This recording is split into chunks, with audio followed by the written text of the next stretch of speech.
Hola, muy buenos días, tardes, noches, depende en qué momento estén viendo esta presentación, este video. Los saludo desde Palacio Nacional. A todos los defensores del voto, a todos los revolucionarios, seguramente ya me reconocieron, ¿verdad? Yo soy Francisco I. Madero. Bienvenidos a una emisión más de Noti Madero. Y en esta ocasión tengo el honor de entrevistar a una colega revolucionaria también, una mujer que ha estado defendiendo no únicamente el voto de la mujer, sino también todos sus derechos de diferente índole. Tengo el gusto de presentar a quien ahora es mi compañera de billete de 1,000 pesos a través del Banco de México a partir de este 2020. Hermila Galindo. Hermila, ¿cómo estás? Te escucho con atención.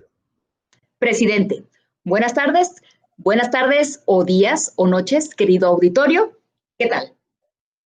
Muchas gracias por concederme esta entrevista para este espacio noticioso. Y bueno, te voy a hacer algunas preguntas que son de amplio interés para todos los que quieren saber acerca de tu lucha, de tu causa. A ver, háblame acerca de cómo fueron tus inicios formativos. O sea, ¿tú qué estudiaste? ¿Cómo te preparaste de manera que más adelante llegaste a realizar publicaciones y actividades políticas en una época en la que el acceso a la educación aún era limitado para las mujeres? Así es. Afortunadamente, mi padre creía mucho en la educación y me apoyó muchísimo en este rubro. Siempre me fue muy bien en la escuela. Yo siempre respondí. Y él tenía el sueño de que yo estudiara química, pero para esto, él me tendría que haber enviado a Estados Unidos. No se podía estudiar eso aquí en México. Tristemente, él falleció antes de que esto sucediera y me quedé con una tía. Mi querida tía, como pudo, me envió a la Escuela Industrial para Señoritas en Chihuahua. Y ahí aprendí taquigrafía, mecanografía, inglés, español, teneduría de libros. Y todas estas bases fueron muy importantes para mí, porque gracias a eso, al salir de la escuela, comencé a trabajar inmediatamente y a forjar mi patrimonio. Y esto me dio a mí la base y el conocimiento para continuar creciendo. Yo no pude estudiar más allá de eso. Sin embargo, yo siempre tuve momentos de estudio durante el día y continué estudiando y leyendo y aprendiendo todo lo que yo podía durante mi vida. Muy bien, Hermila.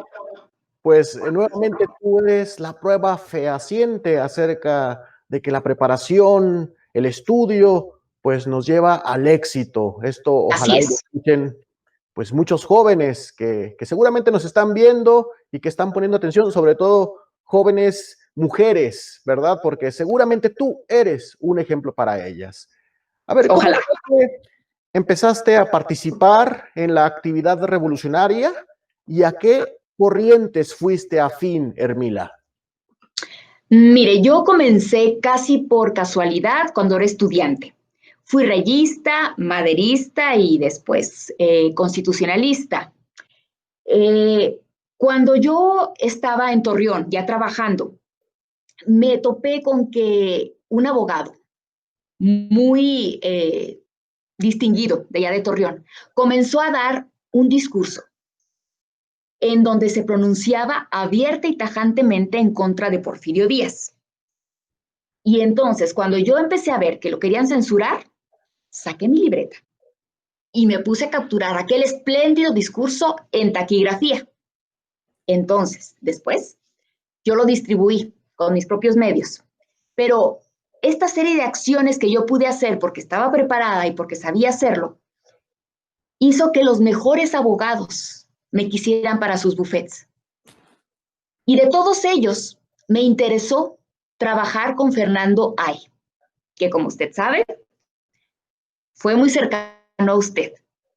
Entonces, así fue como me añadí a la causa maderista y después a el constitucionalismo. No sé si usted lo sepa, pero después de que usted fallece, yo comienzo una colaboración con el próximo presidente que se llamaría Venustiano Carranza. Muy bien, Hermila. Sí, sí recuerdo a Fernando con mucho respeto, con cariño, y también, sí, posteriormente a estos hechos, pues a mí me tocó fallecer. Sí, sí lo noté, porque como que me sentía un poco más frío que de costumbre. Pero bueno, ya no pude seguir tu carrera tan de cerca, ver lo que lograste. Hermila, en este momento me está contactando el público, están muy interesados en saber precisamente esa otra parte de la que mencionabas. ¿Cómo conociste y llegaste a ser secretaria de don Venustiano Carranza? Cuéntame. Muy bien. Pues después de la colaboración con usted, yo comencé a involucrarme muchísimo con las ideas constitucionalistas y formé parte de muchas de sus juntas y muchas de sus planeaciones.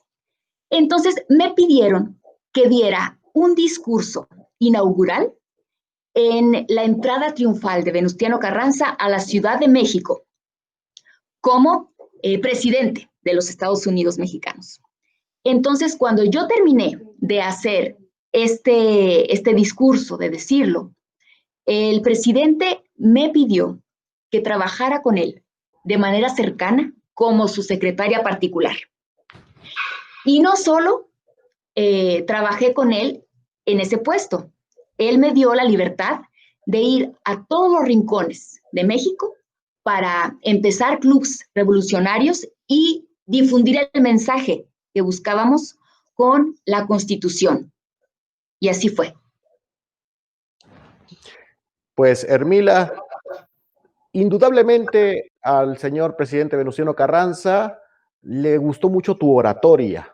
Entonces, es lo importante de saber expresar las ideas con claridad, como en esta ocasión lo estás haciendo. Ahora, cuéntame, ¿qué fue lo que hiciste en la lucha feminista y cuáles eran los ideales que promoviste? Una de las causas por las que yo me interesé en la revolución era porque yo pensaba que se iba a quedar asentado el sufragio femenino. Pero después de esta fecha, 20 de noviembre de 1910, que se conmemora la Revolución Mexicana, las mujeres tuvimos que seguir con la lucha.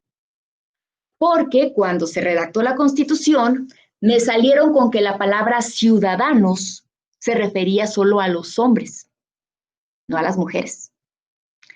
Yo les dije, es que solo cuando las mujeres puedan participar, podrán organizarse para defender sus intereses, los de sus hijos y los de la humanidad. El sufragio femenino era un asunto de estricta justicia. Necesitábamos educación y práctica. Y las que teníamos educación, nos habíamos aprendido la educación cívica de memoria. Necesitábamos comenzar con la práctica y empezar por los puestos municipales.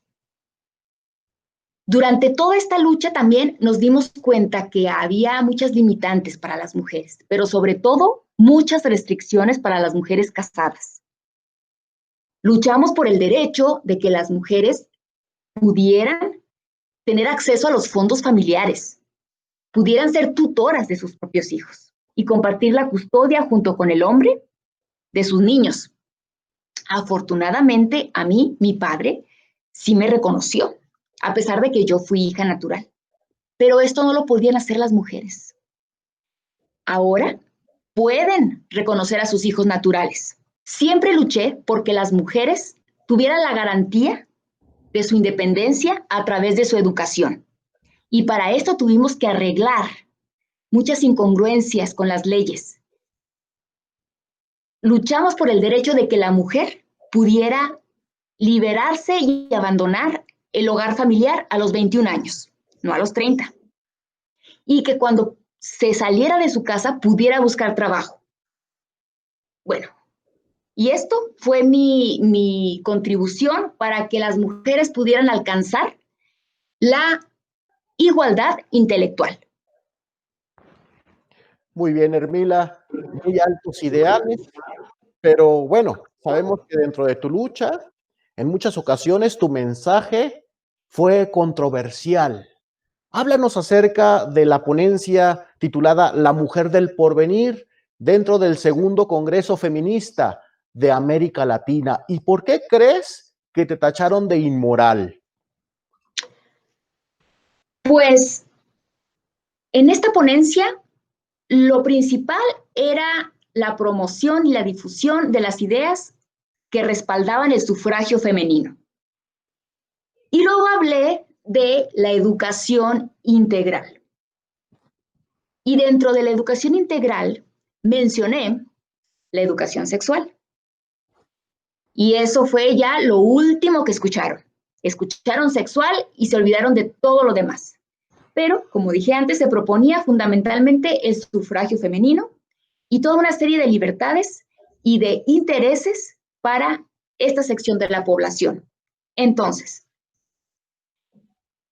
yo quisiera volver a ir a ese tipo de ponencias para poder explicar todo el plan de educación sexual para que la gente pueda, de manera libre y lúdica, ejercer su sexualidad sin tener que meterse en problemas innecesarios, para que comprendan el proceso y el funcionamiento de esto y que puedan disfrutar de su libertad en este país.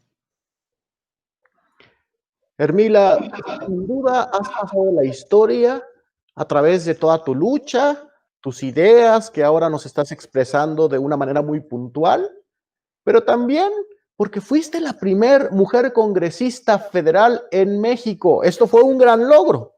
Cuéntame, ¿cómo ocurrió esto? Claro que sí. Después de que se redactó la Constitución y que no quedaba muy claro y unos decían que no, el ciudadano solo es para los hombres, entonces por lo tanto las mujeres no pueden votar ni ser votadas, había esa confusión, entonces yo me postulé y fui la primer candidata en México, mujer. Y no me postulé para ganar tanto, me postulé para que vieran que las mujeres demandábamos el voto y ser votadas y dejar un precedente. Muchos años después, casi 30 años después, yo regresé a la vida política y regresé fundamentalmente para promover el sufragio femenino, porque después de 1910 pasaron todos esos años y hasta 1953, que yo era congresista, pudimos darle cabida al sufragio femenino y se hizo legal que la mujer votara y fuera votada.